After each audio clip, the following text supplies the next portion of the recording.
Vous savez, avant, j'étais un peu comme vous. Je pensais que le temps existait de manière sûre et certaine, parce qu'après tout, il est au cœur de notre existence. Il rythme nos journées, guide nos horloges, structure nos cas. Mais le problème avec toutes ces tentatives, c'est que ça utilise indirectement le concept de temps. Et ça, c'est un paradoxe fascinant. Parce que nous ressentons le temps, nous le mesurons, nous organisons notre vie autour de lui. Et pourtant, nous sommes incapables de le définir sans tomber dans une circularité. Imaginons que vous deviez expliquer le temps à une entité qui n'a jamais fait l'expérience du temps. Vous pourriez dire que c'est ce qui permet de mesurer la durée entre deux événements. Mais qu'est-ce que la durée sans le temps? Vous pourriez dire que c'est ce qui permet d'ordonner les événements du passé vers le futur. Mais sans le concept de temps, comment distinguer le passé du futur? C'est comme essayer de définir la notion de gauche sans référence à droite ou à une direction quelconque. En fait, nous tournons en rond. Et pourtant, le temps semble si réel. Chaque jour, nous voyons le soleil se lever et se coucher, nous ressentons les changements de saison. Nous utilisons des horloges pour mesurer le temps, avec des précisions de plus en plus grandes. Mais est-ce que tout ça prouve que le temps existe réellement? Ou est-ce que c'est simplement une façon pour notre cerveau de percevoir les changements, une simple illusion? Certains scientifiques, comme Marc Lachiaiseray, soutiennent que le temps n'existe pas en tant qu'entité fondamentale. Selon lui, le temps est une illusion, une construction mentale pour organiser notre perception du changement. Comment est-ce qu'on peut arriver à cette conclusion? Pour comprendre, il faut plonger dans les avancées de la physique moderne. Au début du XXe siècle, un certain Albert Einstein a révolutionné notre compréhension de l'univers avec sa théorie de la relativité. Il a démontré que le temps n'est pas absolu, qu'il est relatif à l'observateur. Ça signifie que le temps peut s'écouler différemment pour deux personnes selon leur vitesse relative ou la gravité à laquelle elles sont soumises. Mais attendez, nous y reviendrons plus tard. Parce qu'en attendant, nous ressentons le temps. Nous avons l'impression qu'il s'écoule. Déjà, notre cerveau est une machine incroyablement sophistiquée, capable de percevoir le monde de manière complexe. Nous avons une mémoire qui nous permet de nous souvenir du passé, nous avons une capacité d'anticipation qui nous permet de planifier l'avenir. Mais notre conception du temps est loin d'être constante. Parfois, le temps semble passer plus vite, parfois lentement. Qui n'a jamais eu l'impression que le temps s'écoule plus lentement lorsqu'on s'ennuie, ou plus vite lorsqu'on est absorbé par une activité? Des études en psychologie montrent que le cerveau utilise des mécanismes internes pour estimer le passage du temps, mais que ces mécanismes peuvent être trompeurs. Par exemple, lorsqu'on est confronté à de nouvelles expériences, notre cerveau enregistre plus d'informations, ce qui donne l'impression que le temps s'étire. À l'inverse, lorsqu'on est dans la routine, le temps semble passer plus rapidement. Ça suggère que le temps, ou du moins notre perception du temps, est en grande partie une construction mentale. Mais revenons à la physique. Dans certaines théories modernes, comme la gravitation quantique à boucle, le temps n'apparaît pas dans les équations fondamentales. Des physiciens tentent d'unifier la relativité générale, qui décrit la gravité comme la structure de l'espace-temps, avec la mécanique quantique, qui décrit le comportement des particules à l'échelle microscopique. Dans ces tentatives, le temps disparaît des équations fondamentales. Il n'est plus une variable indépendante, mais une propriété émergente qui apparaît lorsqu'on considère des systèmes complexes. Ce que ça signifie, c'est qu'au niveau fondamental, le temps n'existe pas. Il émerge de l'interaction de nombreuses particules, de la même manière que la température émerge de l'agitation des molécules de gaz. C'est une idée complètement contre-intuitive, mais qui est soutenue par des théories mathématiquement rigoureuses. Alors, si le temps n'existe pas au niveau fondamental, qu'est-ce que ça signifie pour nous? Bien, peut-être que le temps est une illusion, une façon pour notre cerveau de donner un sens au changement qui se produit autour de nous. Parce qu'après tout, sans conscience pour percevoir le temps, est-ce qu'il a encore un sens?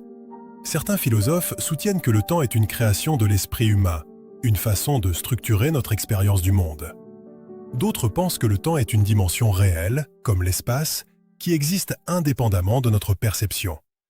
Bon, jusqu'à là, nous parlons du temps à l'échelle nanoscopique. Mais qu'est-ce qu'il en est à notre échelle? Eh bien, je me dis qu'il est temps que je vous parle de cette fameuse expérience, celle des horloges atomiques. Les horloges atomiques sont les instruments de mesure du temps les plus précis que l'humanité n'ait jamais créés. Imaginez une horloge si exacte que même après 13 milliards d'années, ce qui correspond à peu près à l'âge de l'univers, elle ne serait décalée que d'une seconde. En fait, ces horloges battent à un rythme si régulier qu'on pourrait croire qu'elles mesurent un temps absolu universel. Alors, comment est-ce qu'elles fonctionnent? Les horloges atomiques utilisent les propriétés fondamentales des atomes. Plus précisément, elles utilisent la fréquence d'oscillation des électrons lorsqu'elles changent de niveau d'énergie. Prenons l'atome de césium-133, souvent utilisé dans ces horloges. Les électrons de cet atome oscillent à une fréquence précise de 9 192 631 770 fois par seconde. En comptant ces oscillations, on obtient une mesure du temps incroyablement stable et précise. Ces horloges ne sont pas influencées par les variations de température, de pression ou d'autres facteurs externes qui pourraient affecter des mécanismes traditionnels. Elles reposent en fait sur des constantes fondamentales de la nature, ce qui les rend pratiquement infaillibles. Mais que se passe-t-il lorsqu'on déplace l'une de ces horloges? C'est là que les choses deviennent intéressantes.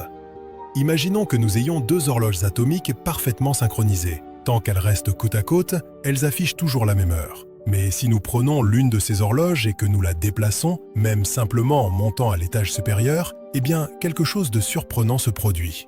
Après avoir ramené l'horloge à sa position initiale et comparé les deux, on remarque qu'elles ne sont plus parfaitement synchronisées. Une différence minuscule, infinitésimale peut-être, mais mesurable grâce à leur extrême précision. Les deux horloges, qui fonctionnent de manière identique, n'indiquent plus exactement la même heure. Est-ce que vous comprenez ce que ça signifie?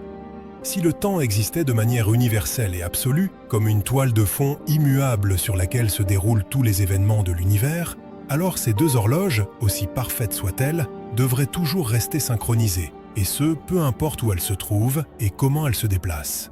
Mais ce n'est pas ce qu'on observe. Alors, que mesurent réellement ces horloges? Cette expérience nous révèle que le temps n'est pas universel. Si même les horloges les plus précises de l'univers ne peuvent pas rester synchronisées lorsqu'elles sont soumises à des conditions différentes, alors l'idée même d'un temps absolu est remise en question. Et ça a des implications profondes. Il semble qu'il n'y ait pas de temps commun pour tout ce qui existe. Au lieu de ça, chaque objet, chaque être, chaque horloge a sa propre durée, son propre rythme. Chaque horloge vit son propre temps, influencé par son environnement, son mouvement, sa position dans l'espace. Mais est-ce qu'il est logique de penser qu'il existe une infinité de temps différents, chacun attaché à une horloge ou un individu? Le problème, c'est que cette idée devient rapidement ingérable, et ça soulève plus de questions que ça n'apporte de réponses. Et c'est précisément pour cette raison que les physiciens arrivent à une conclusion. L'un des jumeaux décide de partir en voyage dans l'espace à bord d'un vaisseau spatial capable d'atteindre des vitesses proches de celles de la lumière. Pendant que le jumeau voyageur explore les confins de l'univers, l'autre reste sur Terre. Après plusieurs années, le jumeau voyageur revient sur Terre. À sa grande surprise, il découvre que son frère est beaucoup plus âgé que lui. Pour le voyageur, peut-être que seulement quelques années se sont écoulées. Mais pour le jumeau resté sur Terre, des décennies ont passé. Comment est-ce possible? Ce paradoxe montre que si deux horloges identiques, placées dans des environnements différents, affichent des temps différents, ça signifie que chaque horloge mesure en réalité sa propre durée, influencée par son mouvement et sa position dans l'espace-temps. Par exemple, une horloge située en haut d'une montagne, où la gravité est légèrement moindre, battra un rythme légèrement différent d'une horloge située au niveau de la mer. Cette différence est minuscule, mais mesurable avec des horloges atomiques ultra précises. Et ça, c'est confirmé par de nombreuses expériences, notamment celles impliquant des avions et des satellites. Ce phénomène ne se limite pas aux horloges atomiques ou aux voyages spatiaux. Il affecte également notre technologie au quotidien. Prenons l'exemple des GPS. Si on ne tenait pas compte des effets de la relativité sur le temps, les positions calculées des GPS seraient erronées de plusieurs kilomètres en seulement quelques minutes. Pour assurer le fiance des GPS, il est donc essentiel de corriger ces effets relativistes. Ces phénomènes nous mènent à une conclusion un peu étrange au premier abord. Le temps est intimement lié à l'espace et au mouvement. Ce n'est pas juste une toile de fond absolue sur laquelle se déroulent les événements, mais une dimension dynamique qui varie en fonction de l'observateur. Alors, si le temps n'est pas absolu, qu'est-ce que ça change à propos de notre compréhension de l'univers? Eh bien, c'est ici qu'Albert Einstein entre en scène. Il a révolutionné notre conception du temps et de l'espace avec sa théorie de la relativité. Il a montré que le temps et l'espace sont liés dans un continuum qu'il a appelé l'espace-temps. Dans ce modèle, le temps n'est pas séparé de l'espace. Ils sont deux aspects d'une même réalité. La désynchronisation des horloges atomiques n'est pas une anomalie ou un défaut de mesure. C'est une conséquence directe de la structure de l'espace-temps. Les horloges qui se déplacent différemment ou qui sont soumises à des champs gravitationnels différents suivent des trajectoires différentes dans l'espace-temps, ce qui affecte la durée qu'elles mesurent. En fin de compte, L'expérience des horloges atomiques nous montre que le temps est bien plus complexe que ce que notre intuition suggère. Il n'est pas une simple mesure universelle, mais un phénomène dynamique influencé par la vitesse, la gravité et la structure même de l'univers. Mais pour comprendre réellement ce qu'est le temps, il va nous falloir remonter de quelques années dans le temps. Nous sommes au début du XXe siècle. Jusqu'à là, ce sont les lois de Newton qui nous permettaient de comprendre le monde. Tout le monde est convaincu qu'on a presque tout compris de l'univers. Mais c'est en 1905 qu'Albert Einstein publie plusieurs articles révolutionnaires. L'un d'eux présente la théorie de la relativité restreinte. Comment l'expliquer? Imaginez deux personnes, Alice et Bob. Alice est dans un train qui roule à vitesse constante et Bob est sur le quai de la gare. Selon les lois de Newton, les mouvements sont relatifs. Pour Alice, c'est Bob qui recule et pour Bob, c'est Alice qui avance. Rien de bien surprenant jusqu'à là, mais il y a un problème qui tracasse les physiciens de l'époque, la lumière. Des expériences comme celle de Michelson et Morley en 1887 montrent que la vitesse de la lumière est toujours la même, peu importe le mouvement de la source ou de l'observateur.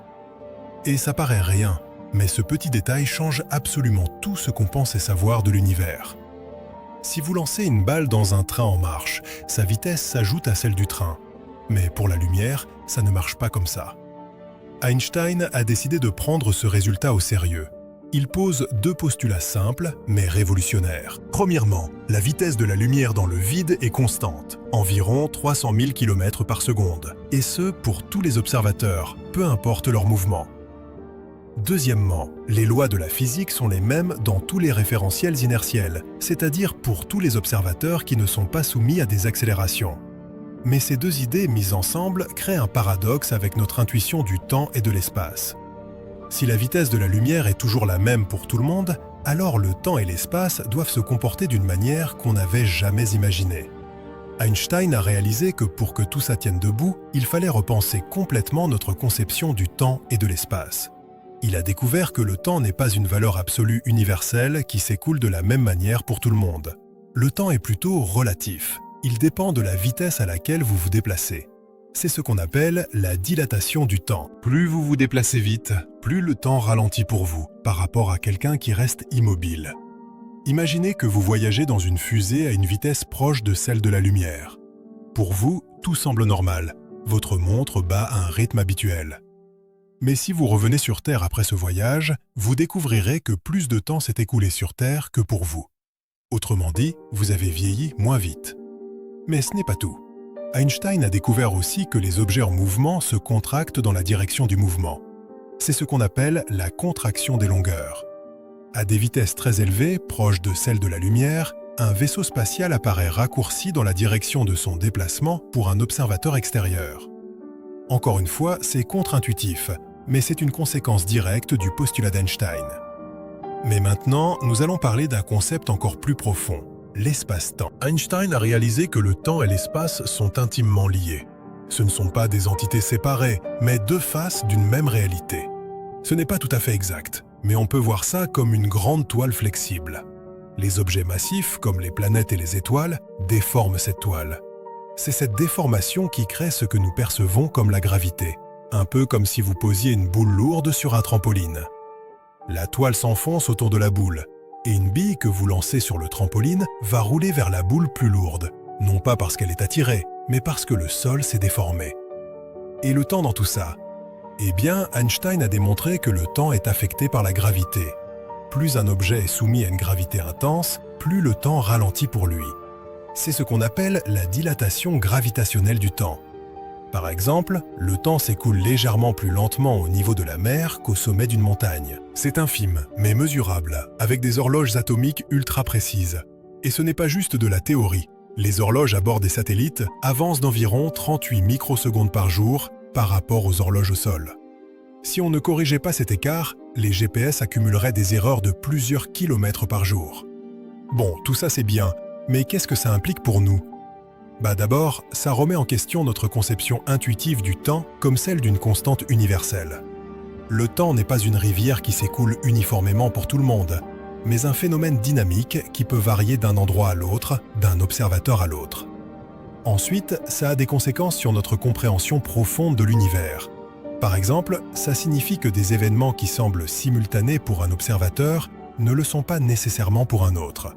C'est ce qu'on appelle la relativité de la simultanéité. Imaginez deux éclairs qui frappent aux extrémités d'un train en mouvement. Pour un observateur sur le quai, les deux éclairs se produisent au même moment. Mais pour un passager dans le train qui se déplace vers un éclair, celui-ci semblera se produire avant l'autre. Ça peut paraître étrange, mais c'est une conséquence directe de la relativité restreinte. D'ailleurs, ces découvertes ont ouvert la voie à de nouvelles théories et à de nouvelles questions sur la nature du temps, de l'espace-temps et de l'univers lui-même. Et ça a conduit à la mécanique quantique, à la cosmologie moderne et continue d'influencer la recherche scientifique aujourd'hui. Bon, maintenant qu'on a bien abordé le sujet du temps, il y a quand même un point qui reste à régler. Et le voyage dans le temps dans tout ça ? Parce qu'on vient de voir que le temps n'était pas quelque chose d'universel, que nous sommes chacun en quelque sorte sur une ligne temporelle, notre ligne temporelle. Mais est-ce qu'il est possible de faire dévier cette ligne, de lui faire prendre des raccourcis, voire même de la faire retourner en arrière par rapport aux autres ? Autrement dit, est-ce qu'il est possible de remonter le temps, voyager dans le temps ? Je sais qu'au fond de vous, vous avez rêvé au moins une fois de le faire. Et si je vous disais que, selon la physique moderne, voyager vers le futur est non seulement possible, mais c'est une conséquence directe des lois de l'univers telles que nous les connaissons. On l'a dit tout à l'heure, plus un objet se déplace rapidement, plus le temps s'écoule lentement pour lui par rapport à un observateur immobile. Dit comme ça peut paraître un peu abstrait, mais je vais vous donner un exemple concret. Imaginez un astronaute dans un vaisseau spatial capable d'atteindre une vitesse proche de celle de la lumière, disons 99,5% de la vitesse de la lumière. Pour lui, le temps à bord du vaisseau s'écoule normalement. Il mange, dort, lit, vit sa vie comme d'habitude. Mais lorsqu'il revient sur Terre après ce qu'il perçoit comme un voyage de 5 ans, il découvre que plusieurs décennies se sont écoulées sur notre planète. Ses amis ont vieilli, la société a changé, et il se retrouve littéralement projeté dans le futur. Ce phénomène a été confirmé par des expériences avec des particules subatomiques dans des accélérateurs et même par des horloges atomiques embarquées dans les avions à grande vitesse. Mais alors, si voyager dans le futur est théoriquement possible, pourquoi est-ce qu'on ne le fait pas ? Ah, parce que, comme on l'a dit, pour que le temps ralentisse de manière significative, il faut aller à des vitesses proches de celles de la lumière. Le problème, c'est qu'actuellement, nos technologies de propulsion sont loin, très loin d'atteindre de telles vitesses. Les fusées chimiques, nucléaires ou même ioniques ne permettent pas d'approcher des vitesses relativistes. Alors voyager vers le futur, c'est possible, en théorie. Mais en pratique, nous n'y sommes absolument pas. Mais je pense que ce qui vous intéresse, c'est surtout le fait de voyager dans le passé. Alors, est-ce que c'est possible ? Là, les choses se compliquent sérieusement. Déjà, comment savoir si le voyage dans le passé est possible ? Il y a une personne, un scientifique, qui s'est déjà posé la question. Stephen Hawking. C'est un physicien théoricien qui, malgré une maladie dégénérative qui a fini par l'immobiliser, a apporté des contributions majeures sur notre compréhension des trous noirs, de l'origine de l'univers et ce qui va nous intéresser aujourd'hui, la nature du temps.